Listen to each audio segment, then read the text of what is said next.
Hi guys, this is Rachel from TLC Inspirations again, and we are going to be doing wool dryer balls, and those are going to be felted. And we're going to do two methods: wet felting with the washing machine, and then which is also the pantyhose method, and then we're also going to do dry felting, also known as needle felting. So I'll show you a couple different ways to do this. These are the materials we're going to use.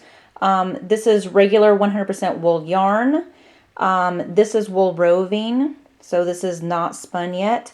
And this is wool craft felt. If we embellish or do any designs, we can cut them right out of this and needle felt them on. This is a multi-tool. This is for needle felting. This one holds 3 needles in it. I don't know if you can see that. There it is. That are removable, so if one breaks, you can just replace it. I've got scissors and I've got a yarn needle. And yarn needle, as long as it has a big enough eye to run yarn through, you're good to go. The longer the needle, the better, because we're going through, you know, pretty good size wool balls. And I'll show you that. This is basically what we're going to be accomplishing today. And this is a 100% wool dryer ball.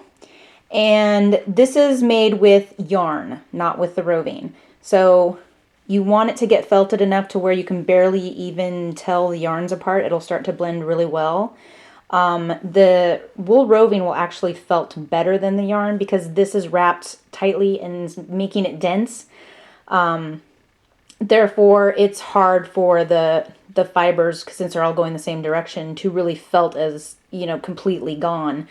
The roving, however, felts extra well, and I'll show you the difference later on. Anyways, this is what we're going for. And this is about the size you want. You can see it fits nicely in my hand. It's about the size of a baseball.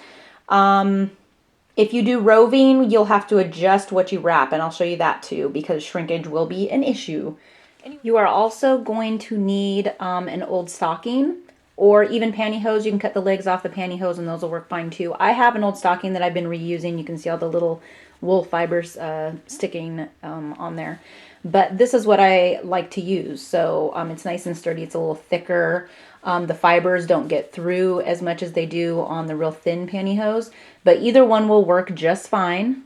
So go find one of those and get back to me. Anyways, let's get started. We're going to start with the wet felting process first, or pantyhose method. First, we're going to do the cheapest and easiest way of making a dryer ball, and that is going to be just using wool yarn. And to start the ball, we're just going to wrap it around one direction on our fingers, I don't know, 10 times maybe, and then slide it off and start wrapping in the other direction.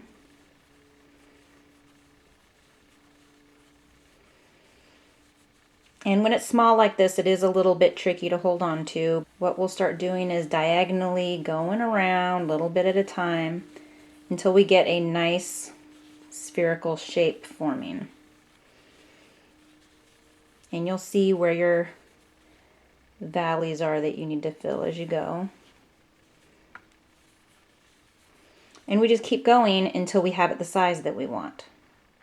Okay, so you can see that I have reached about baseball size, and because we're using the yarn, we're not going to expect much shrinkage here. So cut off your yarn, grab your needle, and we're going to secure it just by kind of running it through the center.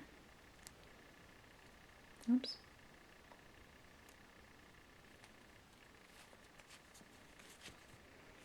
Okay, so grab the end, and this is kind of a big ball, so my needle is not going to make it all the way through, but I'll show you what I can do.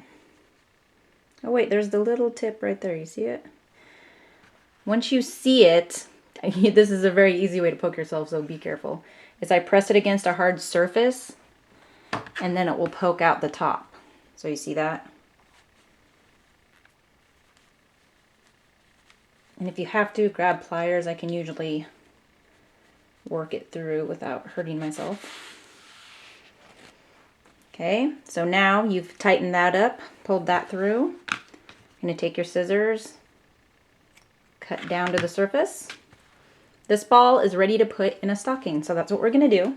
Okay, so we're just going to slide that in there, and we're going to make sure and push it all the way down to the bottom. Oh, all my old fuzzies. Look at this. Okay, and we are not going to use any ties or anything. We're just going to knot this really as closely as we can get it to the ball itself.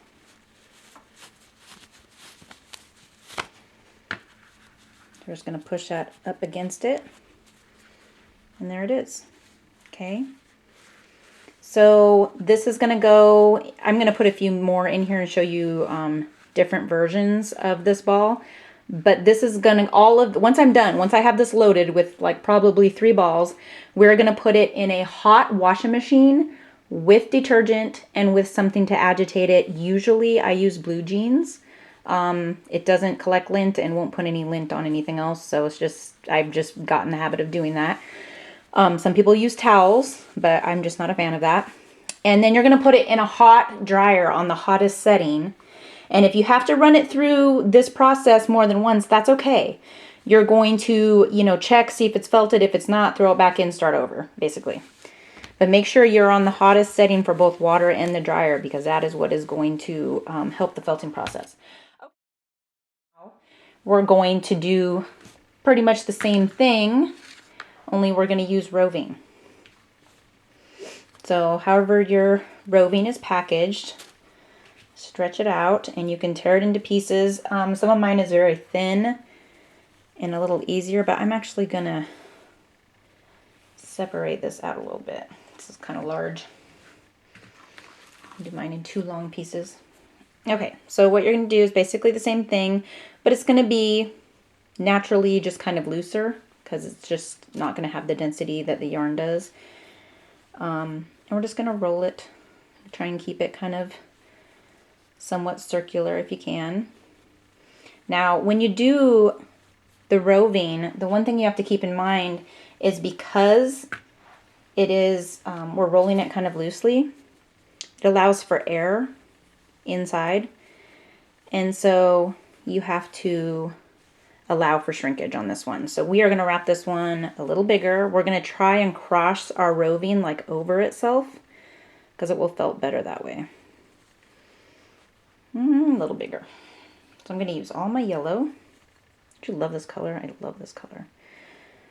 And this one, we're not going to be able to secure with the needle because you can't run this through a needle. So what we're going to do is we're just going to kind of tuck it inside itself the best that we can. Okay, so that's the end. So all I'm going to do, I'm going to tuck it right under this part. Try and keep it in a ball shape somewhat. Okay, so that's about softball size, I think we're up to. And this is definitely going to mat down a lot and shrink a lot. So if you want to make it bigger, you can. This is dryer balls, so not that big a deal. Okay, we're going to do the same thing and we're going to stuff this into the stocking. Nice and tight, very close to the last one I did. I'm going to push it down in there and then we're going to tie another knot. Nice and tight. Okay, just kind of squish it into the shape you're looking for. The third way to do this before we dump it into the washing machine is a combination of the 2 I just did. We're going to start again, just like we did the yarn the first time around. Okay, same thing.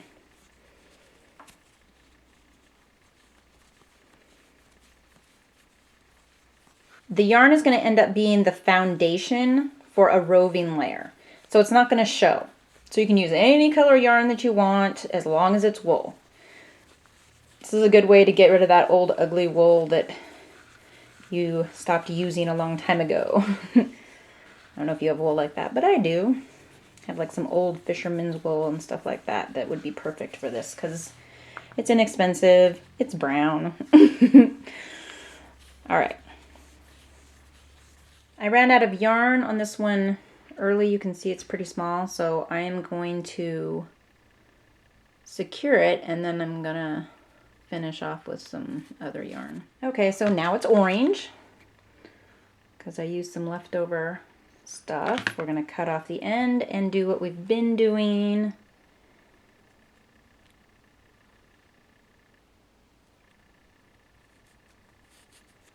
And run it through to secure it, just like we did on the others.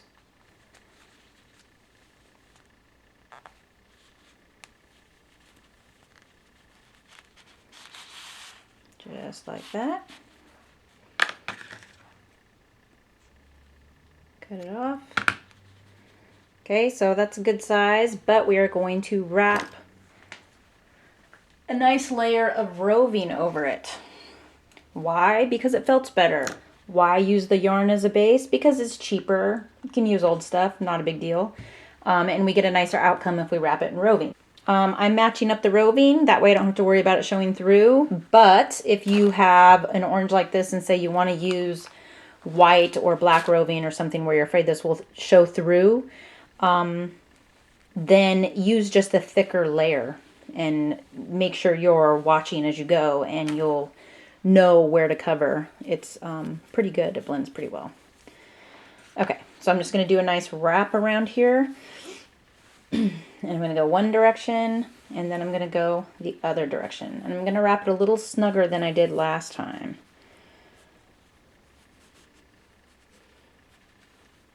Okay, just like this, and I'm going to do the tuck like I did before. You know what, I might wrap it one more time. And this is another one we don't have to worry about, we don't have to worry about any shrinkage because the yarn is below it. So the yarn will keep everything the size that it's at. Just this top layer will mat down a little bit. Okay, it's pretty secure. All right, so in we go into the stocking.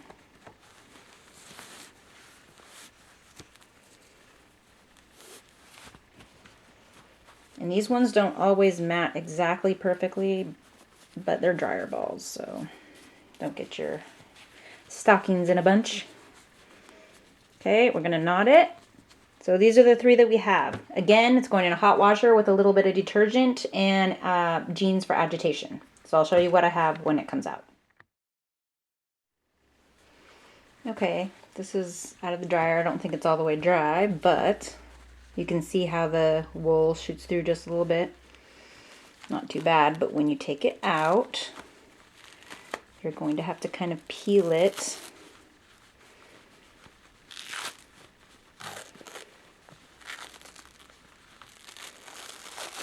Off of there.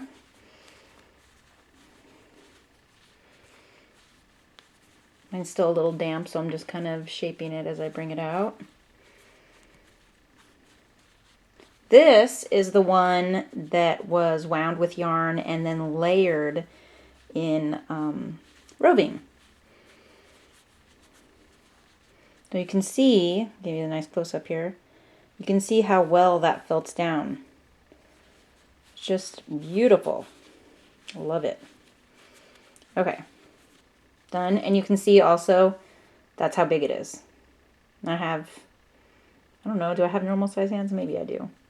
Anyways, pretty good size, which is what we like. And now we go to the others. Okay, the next one is all wool roving. Also, I'm gonna have to peel this off a little bit.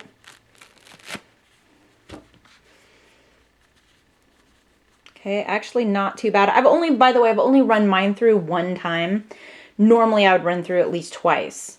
I also don't have super hot water. So, but actually, this felted pretty well. Yeah, that looks really good. But you remember how much roving I used, and look how much it shrank. So definitely pile up the roving if that's what you're using. But that looks good. I like it. Okay, last one. In case you're wondering how the heck I'm getting my knots undone, I will use usually a crochet hook in the knot because they can get really tight in the dryer. Sometimes I will even use the end of a small paintbrush.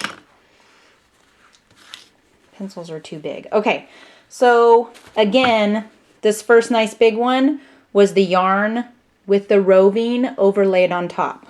Okay, so there was a layer of roving. The yellow one was all roving. This one is the very, very first one we did, and it was all yarn. Peels off just a little bit. All right, this one I would definitely felt a second time. I don't think it's going to come unraveled, but to be sure, I'd run it through a second time. But you can see that it's not fully felted because you can see the little yarn pieces. This one was done the same way. This one was also done with a fisherman's wool. This is lamb's pride, and that also can make a difference. But this one was run through 2 to 3 times, and can you tell where the yarns are? Not very clearly, if at all. This one was only run through once, so you can see the difference. But I would still, since it's being used as a dryer ball and it's going to be in the dryer repeatedly over and over again, it's going to felt over time anyway, so I wouldn't stress too much on it. But this is what this one looks like. So, and you can see the size again in my hand, pretty good size. A little bit smaller than the orange one, but still good, still will work. Okay, so that is how you do all the wet felting with the pantyhose. You have 3 different ways to do it. You can use yarn, you can use roving, and you can use yarn and roving together. So that's 3 different ways of using the materials that you probably already have. If not, fisherman's wool is pretty inexpensive. If you buy some funky colors in lamb's pride on Amazon, you can usually get a really good deal on it. Craft wool, not too expensive. You really only need like 1 sheet for any kind of embellishment that you're going to do. Anyway, so now we're going to do the dry felting, which is needle felting, which I'll be using this tool for. Love, love, love this tool. And I've used a lot of needles and I have broken a lot of needles. But this one is really great because you can actually replace the needles. And there's 3 in here, and you can use 1, you can use 2, or you can use all 3. So you have options here. The other really great thing is if you do happen to break one, which I just did 2 days ago, you can just pull them out and replace them. Your tool is not broken. You don't have to replace anything but the needle itself. So it's really a great, great tool, and I highly recommend it. I have not had any issues with it, and I've already gone through 2 multi-tools and then found this one. So definitely worth it, and it's on the website. So take a look at the post. All right, dry felting. Here we go. Okay, so we're going to wind up like we did before. In fact, it'll be the exact same process. And you can see I'm a little small here on my ball. So what I'm going to do is just add extra roving, because we're going to do that roving layer on top like we did before. But first I'm going to tuck this in.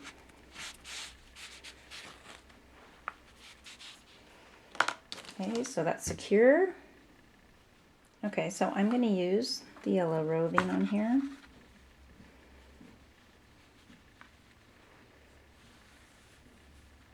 And I'm doing it in kind of a thick, because I'm covering orange. Very bright orange. Okay, I don't see anywhere that I missed. I don't see any orange showing through, so I'm going to go ahead and tuck this part in. Okay, it's about the size that I've got.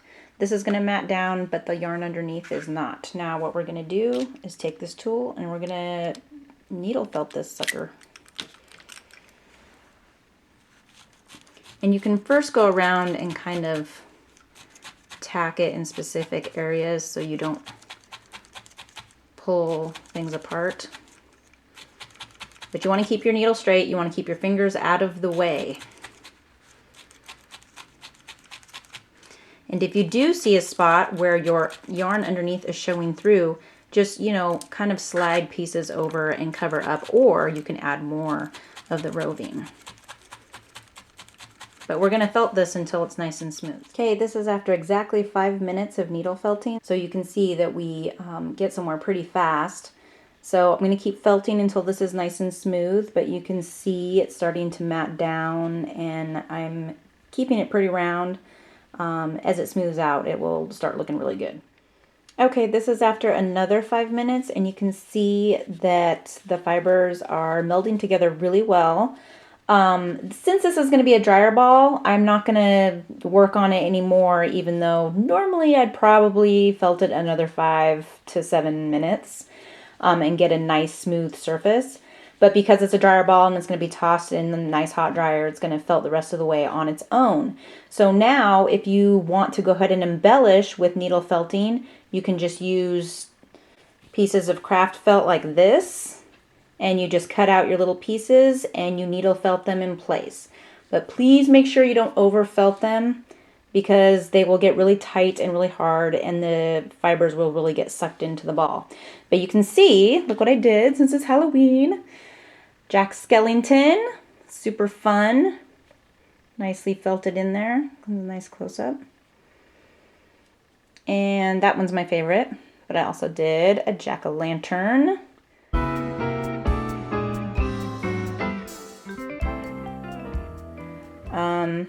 Yeah, if you overfelt, these will get buried into, they'll get really small, really tight, and they'll get buried into the ball. So be really careful. Also did a Frankenstein right here.